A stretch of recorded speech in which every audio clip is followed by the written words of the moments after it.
G'day, my name's Justin Geange, and I was going to say I worked for the railways for close to 19 years, but I was employed by the railways. Yeah, little railway joke. How do I know Tom? So Tom has been my boss in different roles that I've had in the railways. A boss, but also a really good mate. So 2012 for me was tough. I'd done amazing things throughout the year, and I was pretty much physically bankrupt. I was spent. It's tough because I am the joker at work, so I'm the guy that makes everyone laugh, and I try and bring smiles to people's faces when I mascot for the Broncos, and when people are doing it tough, I try and be that person that's a bit larger than life. And so when I was going through this moment in my time when it was really just hard getting out of bed, it's also hard putting on the mask. And that's what I did for quite some time, was put on that mask, you know, tell a few jokes, and it's exhausting when you're living a lie, it really is.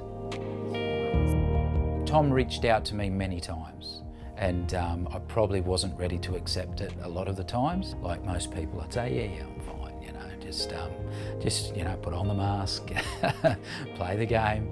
But this one particular day, Tom was, really engaged, and he really genuinely asked, "Are you okay, mate? I can see you doing it tough." And it was that day that, you know, that straw that breaks the camel's back, and I said, I can't do this anymore. I've got to be fair dinkum, I'm struggling. And that was the first step. That was the first step for me, was that acknowledgement that I don't have to put on the mask. I can actually be real, and I'm grateful that he didn't give up just after asking once or twice or three times. For someone to care enough to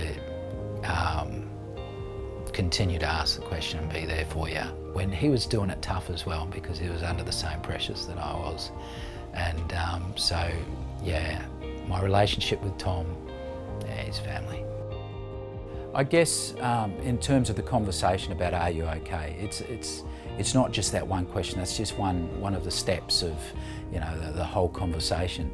It's about listening when someone's actually talking to you. That's where I was fortunate with Tom, that he was fully engaged with me, and encourage action, whatever that might be. You know, for me it was seeing a doctor. It could be just, you need to talk to someone you trust. You know, that could be all that action that you encourage them to take.